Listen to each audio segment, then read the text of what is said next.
Doutora, eu vou aproveitar, os meus colegas não me estão a perguntar nada, vou aproveitar para lhe dizer que retive uma nota sua que existem neste momento 1.200.000 execuções.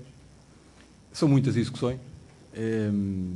Foi também dada a informação que existem 905 agentes de execução ativos, não é, neste momento.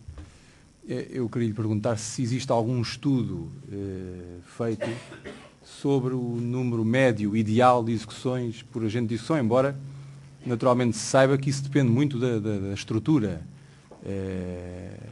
em recursos humanos e equipamentos do próprio agente.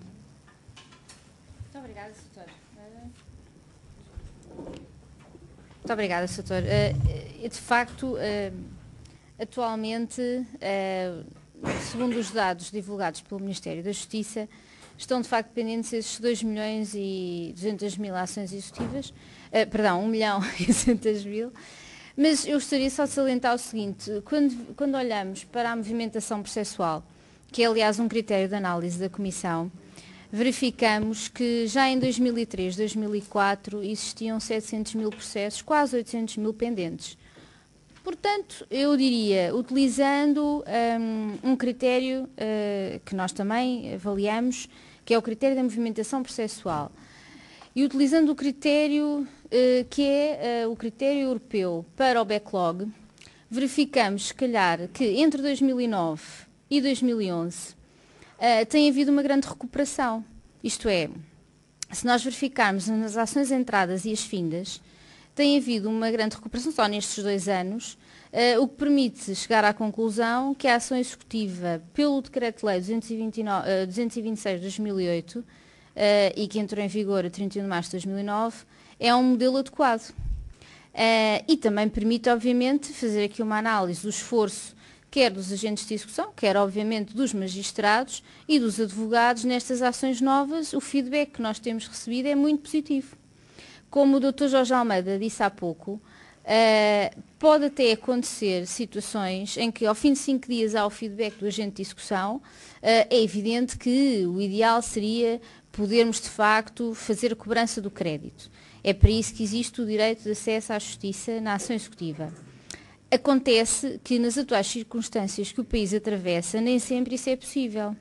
E, portanto, se há uma situação, eu diria uma causa exógena, que é já não há bens, a empresa ou o particular está em insolvência, isso tem que ser levado em linha de conta e não deve ser isso que nos deve retirar o nosso foco de atenção, que é o sistema é eficaz, a lei é boa, mas não há bens para pagar. Então os processos têm, no atual sistema e também nas ações executivas instauradas depois de 2003, têm efetivamente que se extinguir. Não faz sentido transformar, perdoem-me a expressão casual que às vezes apetece dizer, os tribunais em cemitérios das ações executivas. Isto é algo que é mau para todos nós, para o interesse público, para o serviço de justiça que é prestado, porque também dá uma imagem de Portugal, do ponto de vista económico, como um país ineficiente. E, obviamente, não contribui para essa busca que nós precisamos agora de fazer, de transparência, de clareza e também de incentivo ao investimento no nosso país para a criação de riqueza e de emprego. Portanto, nós, enquanto Comissão, temos o dever de salientar este aspecto. Entre 2009 e 2011 tem havido uma grande recuperação do ponto de vista da taxa de resolução processual. Na terminologia, o chamado backlog, em termos de pendência, tem sido bastante recuperada e, portanto, não podemos temer, e penso que os prazos que nos colocaram seriam prazos que provavelmente nos termos da ação executiva que foram colocados, isto é, a norma que permite a extinção por falta de bens é aplicada desde 2013 e eu espero que, com a interação conjunta da Comissão e de todos os operadores judiciários no sistema, possamos, de facto, no próximo ano, ter já uma visão mais integrada e mais transparente do sistema. Por outro lado, verificar o que é que ainda está pendente de antes de 2003. Isto é, há ações judiciais que estão nos nossos tribunais desde os anos 90, que ainda lá estão. Também gostava de saber porquê. Aquela razão de ciência, qualquer pessoa gosta de saber quando investiga, não é? As custas. O doutor diz que é as custas. Eu vou anotar custas. Pode haver várias causas, não é? Não se vendem, para na venda. Por exemplo, há uma comarca que eu acho que tem um projeto, penso que se não tiverem tido a oportunidade de ver, poderão consultar no nosso site, no campo das boas práticas. Nós abrimos no campo das boas práticas, enfim, colocamos lá situações que nos parecem positivas, quer nos tribunais, quer até artigos de doutrina começámos a divulgar, que não são publicados e que, por exemplo, uns artigos até é de um magistrado que nos enviou a dizer isto é um estudo que eu fiz sobre a citação, sobre a notificação, e nós colocámos online. Portanto, estão todos convidados a enviar-nos artigos que escrevam sobre o assunto e nós colocamos. Nesse site, nesse campo das boas práticas, colocamos uma boa prática, por exemplo, do Juízo de Instrução de Sintra. Tem o Projeto X, que é um projeto inovador de um sistema informático de gestão processual, mas gestão não só do processo, também da própria comarca, do ponto de vista da interação juízes e agentes de execução, sejam profissionais liberais, sejam oficiais de justiça. Obviamente foi mais pensado e a sua origem até teve numa escrivã, enfim, que tinha dificuldade em gerir e saber aquela pergunta, está para quê, não é? Para que estava o processo? E entendeu que a melhor forma era saber isso através de uma marcação pelo um X, através do X, para conseguir ter alguma ideia do que é que se passava na comarca. E nós, na nossa Conferência Internacional de setembro, tivemos a honra de ter a juiz-presidente da comarca da Grande Lisboa Noroeste a explicar isso mesmo. Portanto, enfim, posso-vos remeter para a intervenção que está disponível no nosso site sobre esta matéria com mais pormenor, mas o que é importante aferir é que só nessa comarca verificamos que há milhares de processos anteriores a 2003 pendentes, de tal maneira que os oficiais de justiça que estão lá enfim, há recursos humanos alocados só a esses processos que ainda não se conseguiram desprender. Por outro lado, também é importante sinalizar que a Associação Executiva em Portugal não é só feita atualmente pelo agente de execução profissional liberal. Também os créditos do Estado são assegurados pelos oficiais de justiça. E daí eu ter falado na formação integrada. Era importante alinhar critérios e procedimentos. Por exemplo, outro dia, de facto, no âmbito desse debate que fizemos na nossa conferência, no workshop do dia 23 de setembro à tarde, ocorria um oficial de justiça dizer-me nós queríamos ter os mesmos meios de consulta das bases de dados que os agentes de execução têm. E eu achei, enfim, registrei com interesse esta necessidade de igualdade, porque de facto o agente de execução profissional liberal hoje em dia tem um acesso fantástico às bases de dados para a procura dos bens, que é reportado internacionalmente como um exemplo a seguir, mesmo pela União Internacional dos Agentes de Execução, a cujos quadros eu também tenho a honra de pertencer, e portanto é sempre com muito prazer que anuncio as nossas digamos, funcionalidades informáticas e que vão ser seguidas, em alguns casos, por outros países. Portanto, estamos a servir de exemplo noutros países e depois temos esta dualidade. E aqui eu já não consigo, não é? Penso que isto também deve ser refletido. E eu estou com alguma expectativa no balanço que estamos a fazer agora, para emitir as novas recomendações para a eficácia e formação, obviamente registar o que foi feito e está feito, não faz sentido mantermos recomendações que já estão concretizadas, e também acolher novas recomendações. E estou com alguma dificuldade junto dos meus colegas de plenário, ponderarmos este tipo de recomendações, que na verdade não é propriamente um pedido dos agentes de execução profissionais liberais, mas sim daqueles que são hoje os oficiais de justiça, que são funcionários públicos. Se calhar era de lhes dar os mesmos meios, não é? Digo eu. Mais do que tudo era fazer uma equiparação. João Ramiro. Querido amigo, faz favor. Mas eu tenho que responder a esta coisa que você pediu para aqui. Vou só fazer 3 comentários para se quiser responder. Tem esses 1 milhão de processos, não vamos ter esses 1 milhão de processos. Ou há, sendo visto fisicamente, esses 1 milhão de processos que existem só em 1% das aquisições. Portanto, há 800 mil processos. Agora fazemos nisso também. É tudo moderno. Há 800 mil processos, pura e simplesmente vão morrer em algum lugar. Na praia, na CPE, nos advogados, nos agentes de execução, morrem. Porque não há bens. Não há bens. Enquanto não for criado um sistema que o processo, quando não há bens, morre mais depressa, eles vão existir. Porque eles mantêm-se vivos até ao pagamento. Não há pagamento. Os advogados dos exequentes vão tentando aguentar o processo à espera de melhores dias do devedor. E aquilo vai se aguentando por ali. Portanto, há uma pendência de 1 milhão? Ah, sim, senhor. Quanto é que vai ser cobrado daí? Pelas minhas contas, 200 mil processos. Os outros 800 mil vão ser extintos, com custas pelos exequentes. Depois, eu ouvi o colega anterior que falou anteriormente com muita atenção, eu adicionaria só uma coisa àquilo que disse. A coisa mais importante que o mandatário deve fazer, a mais importante de todas, para além de fazer o requerimento executivo bem feito, é ele próprio ter o cuidado de indicar bens à penhora. É ele próprio dar a papinha feita ao agente de execução.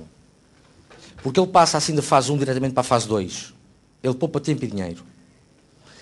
E evita, se ele souber que não há bens, se ele conseguir saber ele próprio que não há bens, evita de gastar dinheiro com o agente de execução. Portanto, o processo morre ali, e segue para a porta do lado, que é para a porta das insolvências, que é a porta onde não existem bens. Outra questão que bate muito no tal milhão de processos. Há um livrinho muito interessante, Direito Romano, que conta a história do nascimento do incumprimento. O incumprimento nasceu com os contratos. E, portanto, ou nós gostamos da sociedade que temos ou não gostamos dela. Se gostamos dela, como a temos de ter o incumprimento. Quando muito, poderemos moderar algumas regras da nossa sociedade. E da mesma forma que há pessoas que estão inibidas de entrar nos casinos, havia pessoas que se calhar estar inibidas de entrar num banco. Não é? Portanto, nós não podemos querer tudo o que é bom do capitalismo e depois não querer nada do que é mau do capitalismo. O incumprimento faz parte do capitalismo. Portanto, se nós quisermos mudar de sociedade, deixamos de ter incumprimento. Nos países socialistas não há incumprimento, não há contratos. Portanto, não podemos provavelmente ter o melhor de dois mundos. Como é que isso se resolve? No fundo é o que importa. Como é que isso se resolve? A resolução destas situações não passa nem pelos advogados, nem pelos agentes de execução, nem pelos juízes. Passa pelo legislador, criando normas que permitam às empresas, nomeadamente aos chamados grandes litigantes, de deduzirem o IVA sem terem que encherem os tribunais de processos. Porque é só isso que estamos a falar, é de recuperação de IVA. Mais nada. Em 80% dos processos, a única coisa que o desgraçado e o exequente quer é o IVA. É um papel para dar às finanças. Portanto, tem que se inventar um papel para dar às finanças. Mais fácil de fazer. E quanto ao incumprimento, depois há de haver. Vamos fazer o que com isso? Nada. Penso eu. Vou tirar o microfone para senão me calo. Muito obrigado. Se me permitem, aproveitando a transição de microfone e respondendo diretamente à questão. Eu tive a infelicidade, e posso lhe dizer hoje a infelicidade, de ser presidente do grupo dinamizador da detecção e liquidação das ações executivas. Foi com muito... Diga? Ótimo. Espero que tenha concordado com parte do que lá está. A outra parte é mais pessoal do que outra coisa, porque já agora aproveito também para dizer que aquilo é o trabalho do presidente, meu, não é o trabalho do grupo. Há aqui várias pessoas que são membros do grupo e que não contribuíram porque na altura não houve tempo para reunir o grupo, dado que não havia ainda ninguém do Conselho Superior da Magistratura, se não estou em erro, indicado, e o grupo não podia reunir. Portanto, o Sr. Ministro, na altura, pediu só ao Presidente para fazer o relatório. Mas, dito isto, eu posso lhe dizer diretamente o papel para as finanças, se as coisas estivessem a ser bem feitas, papel para as finanças existia hoje em 800 mil processos. Certo? Porque se não há bens, ele é extinto por inexistência. Sendo extinto por inexistência, vai para a lista pública. Indo para a lista pública, é possível só com a lista pública, e como é dito no artigo 78 do IVA, só com, havendo a pessoa na lista pública, recuperar do IVA. Claro. Isto é um diálogo, acho que é melhor até. Eu não quero estar a interromper o diálogo, mas vamos ter que fazer aqui um intervalo. E continuamos depois.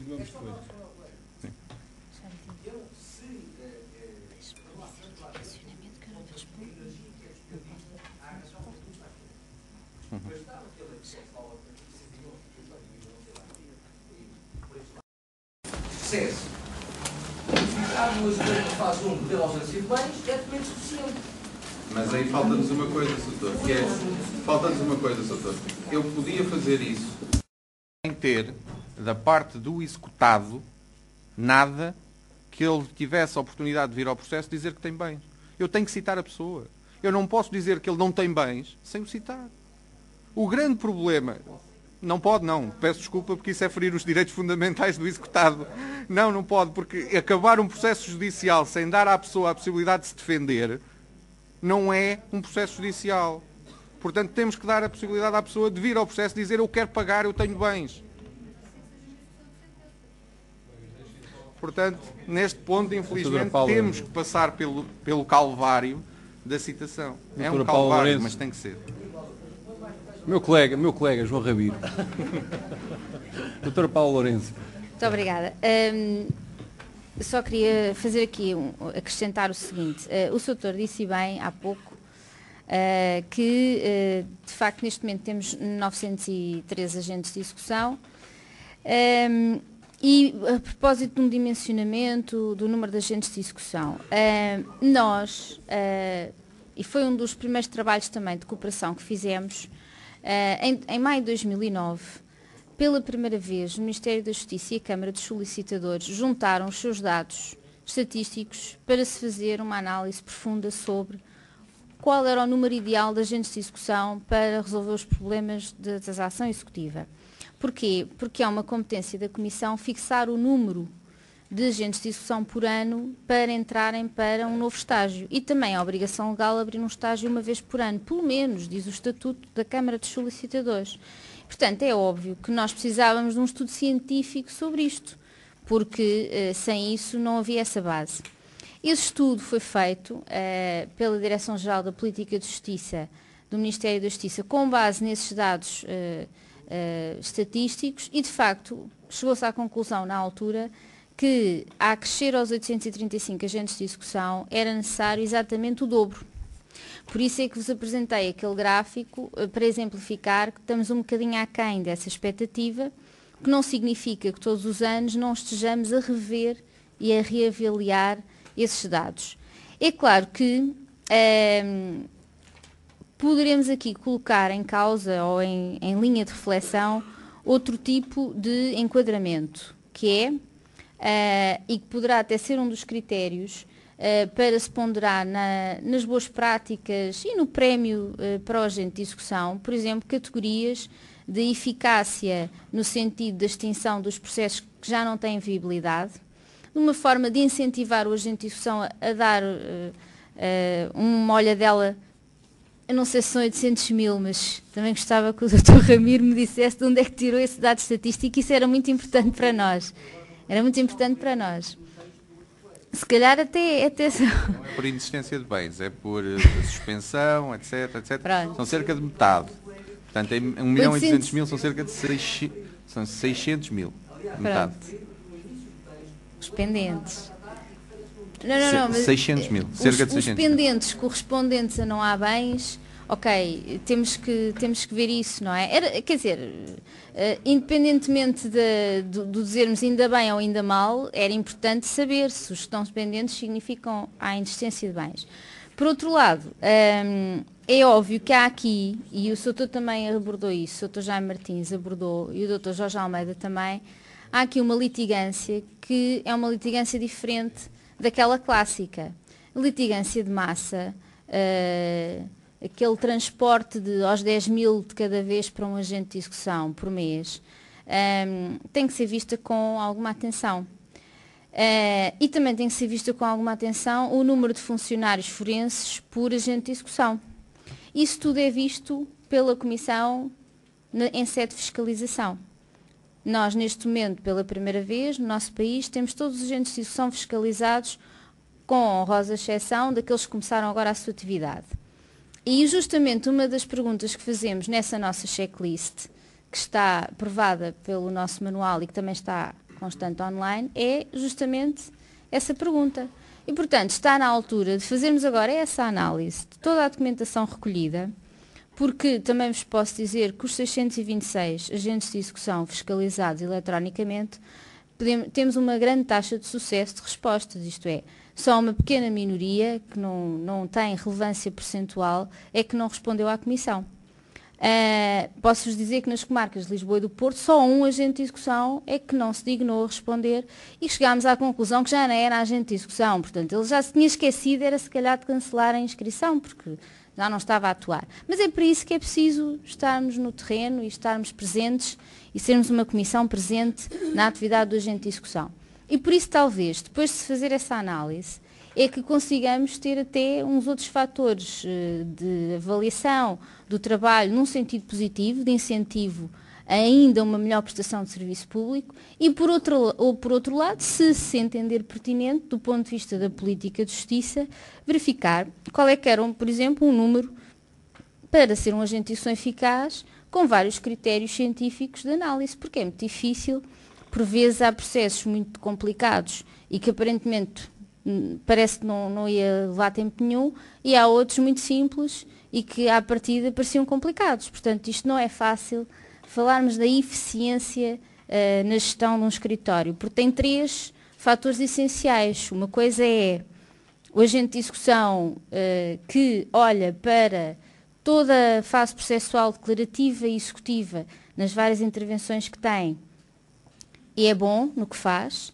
Depois há o agente de execução que é bom a organizar o escritório e que tem um escritório muito bem organizado e é eficiente no seu escritório e faz uma distribuição das pessoas para as tarefas serem concretizadas com maior celeridade e com competência técnica. E depois há o agente de execução na sua vertente, e todas elas têm que ser cumulativas, da gestão das contas cliente. O agente de execução que também é contabilista, ou que tem um contabilista a suportar a sua atividade e que tem que ser, de facto, uma pessoa de uma honestidade irrepreensível. Portanto, estas 3 vertentes é que formam um agente de execução completo, e por isso é que eu penso que tem muita dignidade no nosso sistema termos um sistema com um agente de execução. Porque é difícil termos a concretização destas 3 tarefas todas ao mesmo tempo a funcionar bem. E temos que ser humildes e, onde não está a funcionar bem, tentar aperfeiçoar, porque raramente chegamos ao ótimo. Mas se tivermos a humildade de dizer esta vertente aqui não está a funcionar tão bem, vamos lá pôr a funcionar melhor, então conseguimos ter pelo menos um contributo para chegarmos ao tal nível ideal, e é isso que é uma das tarefas essenciais da Comissão.